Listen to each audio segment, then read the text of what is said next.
Honorable René Banza Kapia, bonjour. Bonjour, monsieur le journaliste. Honorable René Banza, la population de la montagneuse ville d'Elikessi est inquiète sur ce qui concerne le blocage que connaît la validation du mandat de l'actuel gouverneur élu, l'excellence Jacques Kiaboula Katoué. Quelles sont les causes? En tout cas, je profite de cette occasion de saluer vraiment les habitants de la ville d'Elikessi. Nous sommes de cœur avec eux. Je crois que c'est une grande victoire pour notre province et pour notre ville d'Elikessi. Vous le savez que notre gouverneur élu, Kiaboula Katoué, avait une majorité écrasante de l'FCC. Nous sommes au nombre de 48 députés et les 48 députés, déjà on avait au moins 33 députés qui faisaient partie de l'FCC. Avant même les élections, on avait déjà notre victoire. Et la discipline qui a caractérisé le député élu de la province du Haut-Katanga nous a vraiment donné beaucoup de fierté. Vous le savez qu'ici chez nous, nous avons fait 100% de voix, mais le candidat marqué Jean-Claude Mouton, et il est allé à la cour d'appel accuser notre candidat de la corruption. Alors ici au niveau de la cour, il n'avait pas présenté de preuves. C'est ainsi que nous avons gagné et il est allé en appel au niveau du Conseil d'État. Au niveau du Conseil d'État, le jour programmé de l'audience, il a brillé avec une grande absence avec ses avocats. Personne ne s'est pu présenter.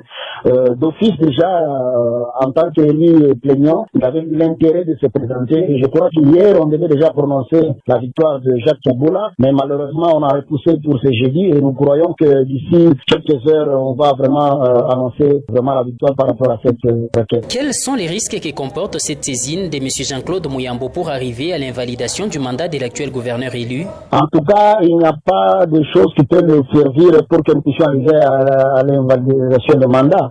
En principe, lui devait, quand vous accusez un corrupteur, il fallait aussi accuser les corrompus. La preuve du contraire, il n'a pas attaqué les députés. En principe, il devait attaquer les députés, attaquer aussi celui qui prétend être corrupteur. Nous disons que c'est clair que c'est lui qui avait l'intention de corrompre les députés parce que chaque famille avait au moins déjà sa cagnotte avant même les élections. Vous savez que nous, on était bien organisés et notre autorité morale, c'est lui qui avait même payé notre caution à 60%.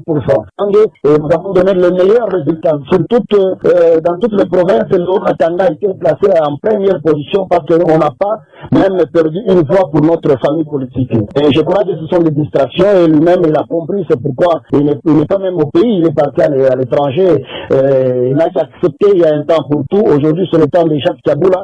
Aujourd'hui, c'est le temps des enfants d'Elikessi de diriger cette prestigieuse province du Haut-Katanga. Comment comptez-vous rivaliser aux menaces de Jean-Claude Mouyambo qui promet de tout faire pour empêcher l'actuel gouverneur de bien gérer la province? Non, vous le savez que Jean-Claude Mouyambo, c'est quelqu'un qui n'a pas de position, il n'a pas commencé aujourd'hui. Hier, il était cher à Moïse, le lendemain, il se réveille contre l'ennemi, contre Moïse. Aujourd'hui encore, il est ami à Moïse. Ce sont des gens qui ne comprennent pas vraiment la politique. Il doit empêcher comment.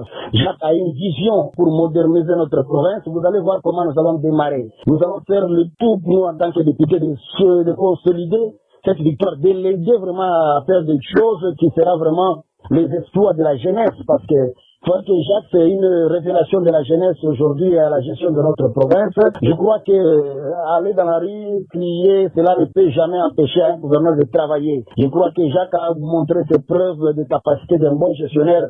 En tant qu'ancien ministre des Finances, il s'est mobilisé les moyens. Et nous, en tant que députés, nous allons vraiment l'accompagner et sensibiliser les membres de s'acquitter de leurs devoirs civiques, de payer les impôts et tout ça, pour permettre que la province puisse avoir des moyens et de reconstruire notre pays. On n'a pas beaucoup de choses à parler, donner le temps au temps. Dans moins de 6 mois, vous-même, vous allez commencer à jeter des fleurs à la gestion de Jacques Kiaboula. Est-ce qu'il ne serait pas profitable à l'actuel gouverneur de dialoguer avec l'excellence Jean-Claude Mouyambo pour pallier à cette situation? Non, Jacques Kiaboula, il est très ouvert, ce n'est pas un conflictuel. Vous le savez que même à la veille des élections, on s'est croisé avec le candidat malheureux.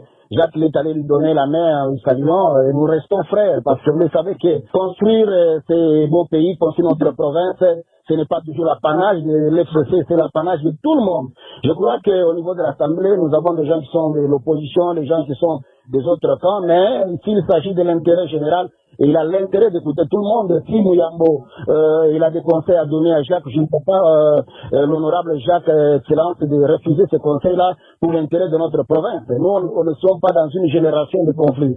C'est une génération qui est là pour corriger beaucoup de choses. Un message à la population de la montagneuse Vidélicassi. Je peux encore de les remercier davantage. Je crois qu'ils nous ont voté avec un cœur sincère, un cœur d'amour. Aujourd'hui, leur voix est en train de produire des résultats. Ce sera pour la première fois qu'un fils digne de Likassi puisse occuper ce fauteuil de la province du Katanga. Et nous les demandons toujours de ne pas nous laisser dans leurs prières, de prier toujours pour son excellence Jacques Yabula, de prier pour tous les députés, afin que Likassi puisse aussi profiter. Et nous demandons que la paix puisse régner. Nous devons comprendre qu'il est temps maintenant de regarder devant et d'oublier le passé. Parce qu'aujourd'hui, c'est une autre gestion de la jeunesse. Ils ont fait confiance à la jeunesse. Et la jeunesse est en train de prouver de quoi nous sommes capables. Nous sommes tous réunis autour de Jacques Yabula, toutes tendances confondues, pour lui donner la chance de bien gérer la province. Et je crois que cette discipline et cet amour que nous avons manifesté envers notre frère doit vraiment être pérennisé jusqu'à la fin de son mandat. Honorable René Banzakapia, merci. Merci, monsieur le ministre.